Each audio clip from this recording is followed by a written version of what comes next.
እኔም እሱ ለመስራት ሳይበላ ብር ተረቀማለሁ ሳይበላ በቀኑ 100 ብር የሚበላ ከሆነ 50 ብር በልቻ 50 ብር ይቆጠባል። ለምን?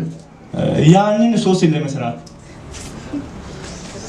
አንድ ሰው ጋንጃ የሚያጭስ ከሆነ ሺሻ የሚያጭስ ከሆነ ወይ ብዙ ገንዘብ ካለው ትልቅ መጠጥ የሚጠጣ ከሆነ ያንን ለመጠጣት አቅም አሁን ስለሌለ እሱ ለመጠጣት ገንዘብን ምን አድርጋለሁ አከማቻለሁ እያለ ነው።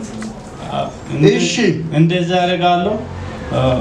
ደሞዙ 6 ቀን ነው የሚቀበለው እና እንደዚህ በቃ ብር አልቀበልምና ብድር ወስዳለሁ። ብር እጅ ላይ ካለፈኝ ያልቀበኛል። ያን ሶስ ለመስራት አይበቃኝም። ለዛ 2 ሳምንት አድርገው ወስዳለሁ። ብድር እየወሰድኩ ማለት ብድር እየወሰድኩ እሺ ወይ በ2 ሳምንት ብር ተቀብዬ ያን ሶስ ለመስራት 2 ሳምንት ብድር እየወሰድኩ ትንሽ እየበላሁ 2 ሳምንት ተቀበላለሁ። እሱን ያው ከፍ ያለው ብር ስለሆነ አንድ 12-13 ሺህ ብር ከወሰድኩ በሱ ባለፈው ሰው ያደረገው ነገር እሱ ለማድረግ ነው የምሞክረው። ግን አቅሜ እስከዛ አልደረሰኝም። ግን በአቅሜ በላይ ሆኖኝ ያለ በትንሹ ብር እየበላሁ ስለሆነ ተረቀንኩ አድርጌው በቃ በሱ ሶስ እሰራለሁ። እየሰራሁ ያለ ሰላም ሰፋሪ ተፈረሱ ነው። አውራ ቀጥል። ሰላም ሰፋሪ ፈረሱና ወደ ወረገን መጣሁ። ሰላም ሰፈር እዛ ነበርክ? እሺ እዛ ያለ ወደዚህ ሳልመጣ 12 ሺህ ተረቅሜ ይጀርኩና መርካቶ ገባሁ። ምን ለማድረግ?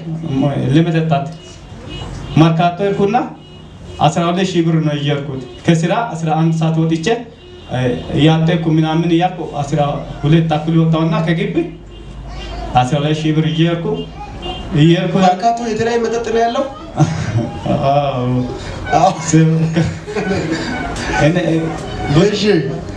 ብዙ ካፌ ብዬ እጠጣለሁ ብዬ ወደዛ ነው የምሄደው። ኦኬ ወደ ገና አይመችም።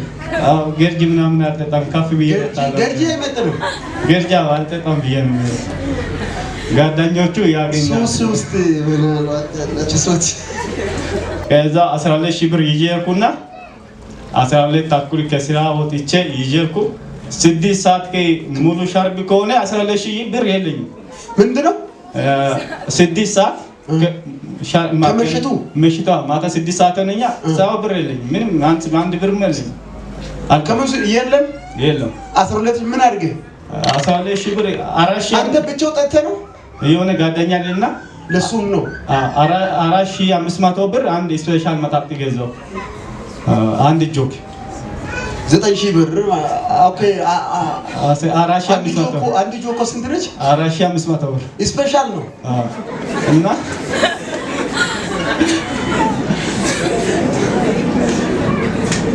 ትምህርት ውሰድበት። ሌሎቹን አስተምሩት፣ ሌሎቹን ምከሩ፣ አሳዩት። እሺ ሲገዛ ምግብ በላም አንድ ላይ 70 ሺህ ምናምን ሆነ። እሱ ከፈልኩ። ይሄ ገንዘብ ቀን ስራ ሰርቶ የሚያገኘው ገንዘብ ነው። ላብ ያንጠባጠበ። እሺ ያ መጣጥ ካለቀ አሁንም ሌላ ጨመረን። አለቀ፣ ሌላ ጨመራችሁ። ኦኬ እሱ ለራሱን ጣፈጠ። እሺ እና ሌላ ጨመርኩት እና ደግሞ አሁን ምግብ ማታ 5 ሰዓት ምናምን ሲሆን ምግብ በላውና እንደሚሳል ግን ያው ቁርስ ነው ብለን በላን። እሺ እና ምሳ ጨመራችሁ? ምሳ ጨመረንና አለቀ። ቤት መኖሪያ የት ነው?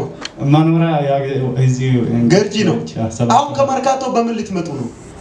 በእግር ሊመጣ ነው።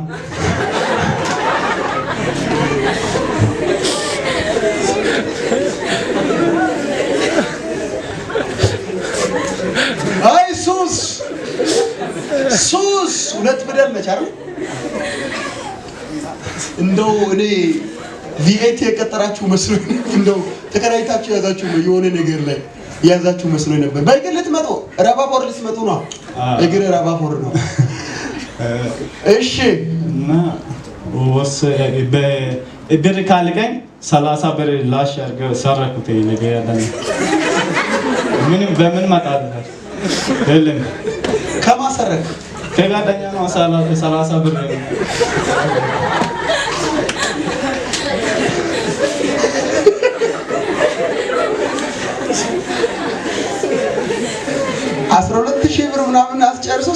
ብር ያሰርቃል።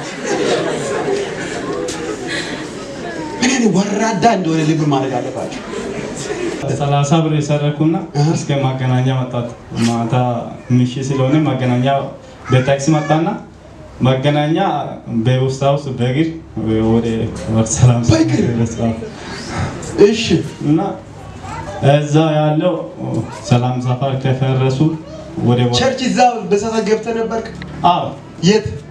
ሰላም ሰፈር በረከት ቸርችም ገብቻለሁ። እሺ አልተውኩም። ኧረ አልተውኩም። እንኳን ከቸርች እንደወጣ ወደዛ ነው። ቸርች ገብተህ እዛ ነው የምትሄደው? አዎ።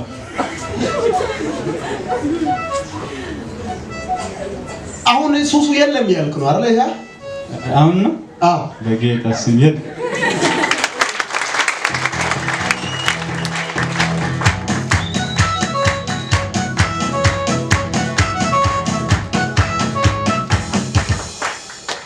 ቀላል ይመስላል ትውልድን መገነባት እግዚአብሔር ሰው በቀለም ትምህርት ሰው አይገነባም። በትምህርት ሰው ማለት እግዚአብሔር አብሮት ከሌለ ሰው አይመለስም። ከነገር ናቸው ወይ አብሮ ከእግዚአብሔር አብሮነት ካንተ ጋር ከሌለ ትውልድ አይመለስም። ከተፋት ከሱስ የእግዚአብሔር አብሮት ካለ የተኛው ቦታ ቢገባ ይመለሳል። ክብር ለጌታ ይሁን። አሁን